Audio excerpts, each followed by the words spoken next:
कल peoples party की CAC का इजलास हुआ और उसके अंदर से मुख्तलिफ खबरें सामने आ रही हैं। ज़रा सोचें उन खबरों की हम तस्दीक या तरदीद करा लें। क्या पीपल्स पार्टी को वफाकी काबीना में आने की दोबारा ऑफर दी गई है? क्या इसके ऊपर कोई सीरियस गौर हो रहा है? क्या इसके ऊपर राय तकसीम है पीपल्स पार्टी के अंदर? इस तरह की मुख्तलिफ खबरें, हकीकत क्या है, बात करेंगे। नदीम अफजल चंद साहब हैं, सीनियर रहनुमा पाकिस्तान पीपल्स पार्टी। बहुत शुक्रिया। पीपल्स पार्टी को क्या बाज़ाब्ता तौर पर काबीना में दोबारा शिरकत की दावत दी गई है किसी सीनियर हुकूमती वजीर की तरफ से? नहीं, कोई बाज़ाब्ता दावत तो बड़ी पुरानी है और अब लेटेस्ट नहीं है। लेकिन कल हमारी सीसी जो 18 अक्टूबर के हवाले से आने कारसाज के हवाले से मेन तो था, क्योंकि 200 से ज़्यादा लोग शहीद हुए थे और बहुत ज़्यादा ज़ख्मी, तो उनको खराज तहसीन में एक इशू एक टॉपिक डिस्कस हुआ है कि मौजूदा हुकूमत में या तो अपोजिशन में बैठा जाए या फिर आप गवर्नमेंट का हिस्सा बने।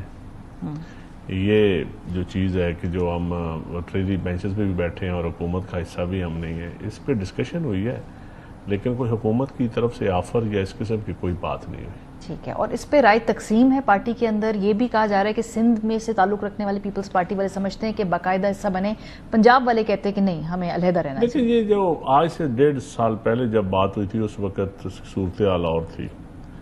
अब जो चीज़ें कुछ ह्यूमन राइट्स के हवाले से या कुछ चीज़ें जो गवर्नमेंट का गवर्नेंस का अपना स्टाइल है, उस पर यकीनन पीपल्स पार्टी को तहफ़्फ़ुज़ात हैं।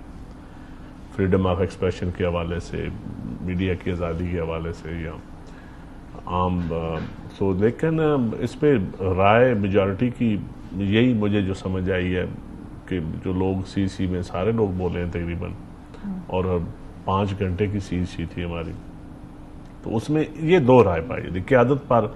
अब ये डिपेंड करता है कि अगला जो चंद दिन हैं हुकूमत ने जो हमने जो अपने उनसे पहली चीज़ें दी हुई हैं उनको, बहुत सारे इश्यूज हैं जिसमें लोकल गवर्नमेंट एप का या एग्रीकल्चर के हवाले से है, फ्लड के हवाले से है, अवाम को बुनियादी सहूलतों के हवाले से है, बेनिफिट सपोर्ट प्रोग्राम के हवाले से है।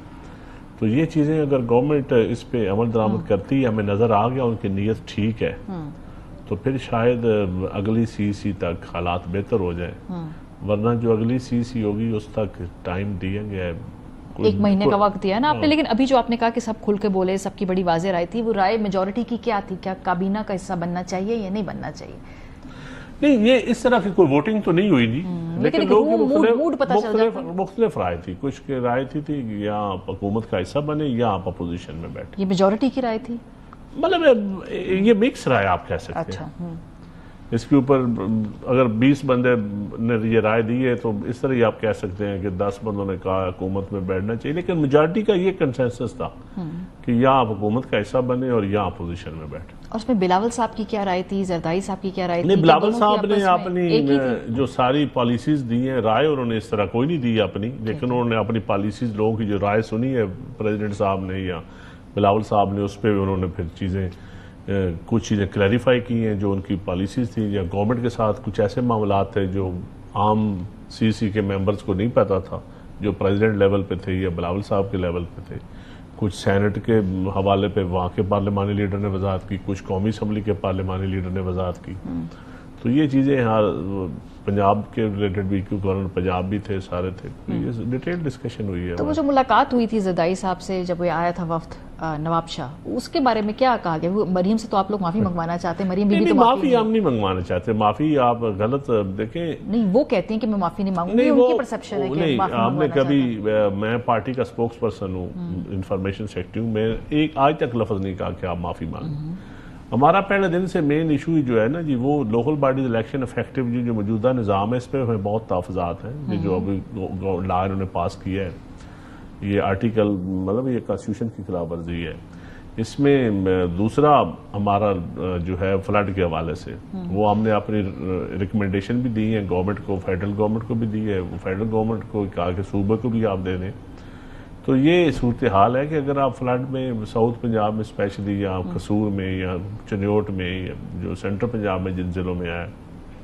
और तीसरा हमारा जो मेन टॉपिक था वो कि मशावरत देखें, जब इत्तेहादी आप होते हैं तो फिर कम अज कम हर पॉलिसी लेवल का जो इशू है उस पर आपको मशावरत होनी चाहिए। नहीं करते ना आपके साथ मुशावरत किसी भी बात, क्यों नहीं करते आपका ख्याल है? उनको पता है कि मजबूरी है आपकी, नहीं ना भी मजबूरी करेंगे, कोई नहीं होती जी, हैं मजबूरियां मेरे ख्याल में कोई नहीं होती। मजबूरियां जब रियासत को आप चलाना होता है, एक मेजॉरिटी किसी पार्टी की ना हो तो उस वक्त बहुत सारी चीज़ों पे बंदे को कॉम्प्रोमाइज़ करना पड़ता है। तो या तो हम नए इलेक्शन की तरफ चले जाएं, वो अभी अफोर्ड नहीं कर सकता मुल्क, और पॉलिटिकल स्टेबिलिटी ऑलरेडी थोड़ी है, इकोनॉमिक स्टेबिलिटी अब बेहतरी की तरफ हम जा रहे हैं इकोनॉमिकली, लेकिन उसके साथ साथ फ्लड की वजह से या एग्रीकल्चर की तबाही की वजह से महंगाई भी बढ़ रही है। अब शहरों में बैठे हुए या ये जो बाबू पॉलिसियाँ बनाते हैं, इनको एग्रीकल्चर की अहमियत का अंदाज़ा नहीं है। बिजली महंगी होने की वजह से या काटन की प्राइस प्रॉपर लोकल काटन ना होने की वजह से इंपोर्ट करनी पड़ती है, तो टेक्सटाइल मिलें बंद हो रही हैं।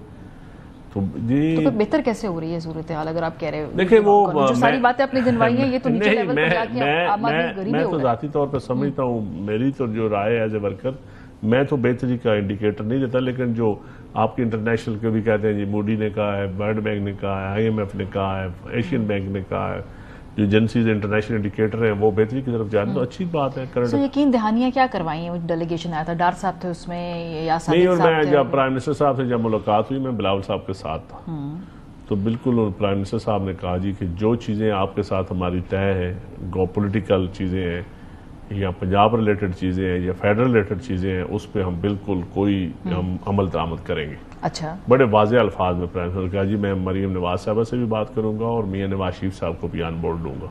ठीक है, तो इस पे हम तो वहां से बयानबाजी नहीं होगी, टेम्परेचर नीचे आ गया पंजाब का। और जो देखिए बयानबाजी पहले भी मैं समझता हूँ कि ये जो कुछ लोग है, जी ब्रिगेड है, जो एक गाली गलोच करता है, इखलाक से गिरी हुई बातें करता है, किसी भी पार्टी का हो, लेकिन अलमिया ये है कि नून लीग और PTI का ये पिछले कई सालों से जो इनका चला आ रहा है तू तकरार, अब उसकी भीड़ सारी पॉलिटिकल जमातें चढ़ती जाती है।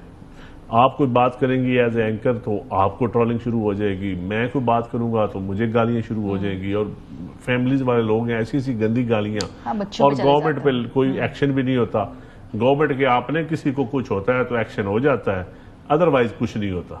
नहीं, वहां से भी बड़ी गालियां दी जाती हैं, तो मेरे ख्याल में ये अच्छी चीज नहीं है। अगर गवर्नमेंट के बंदे को करवा रहे हैं या अपोजिशन को करवा रहे हैं या इवन कोई हमारी पार्टी का भी कर रहा है तो गलत कर रहा है, हम इसको कभी एप्रिशिएट नहीं करते। एक महीने में क्या करेंगे? जो आपने 1 महीने का वक्त दिया है, ऐसे कौन से वादे हैं जो आपको लगता है कि 1 महीने में पूरे कर देंगे? देखिए, गंदम की स्पोर्ट प्राइस पता चल जाएगा कि किसान के फाइनेंशियल जो एग्रीकल्चर एमरजेंसी शहबाज शरीफ साहब ने अनाउंस की है, उसमें पता चल जाएगा एग्रीकल्चर को क्या फैसिलिटेट करते हैं।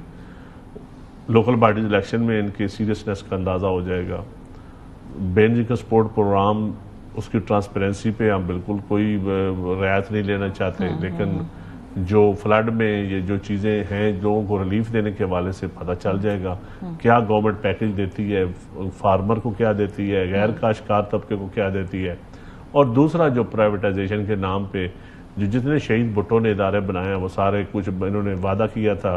तो ये 1 महीने में, ये 1 महीने के अंदर देखिए अब